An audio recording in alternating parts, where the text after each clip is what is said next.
Аннепская переправа снова заработала. Об этом в интервью БНК заявил исполняющий обязанности руководителя Краткеровского района Александр Артеев. По его словам, подъездные пути размыл паводок. Связь с Большой землей для жителей отдаленных поселков оказалась прервана на целый месяц. На минуточку, это 5000 человек. Жизнь здесь, конечно, в трудный период не замирала, но чтобы доехать до райцентра, надо было преодолевать 100-километровый крюк.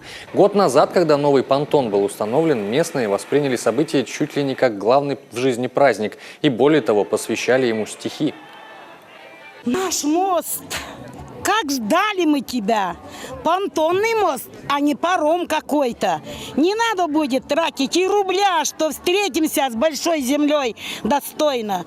Не надо будет кружево кружить и ехать серпантинной дорогой, и грязь, и стужу, все переносить. 100 лишних верст отмахивать с тревогой.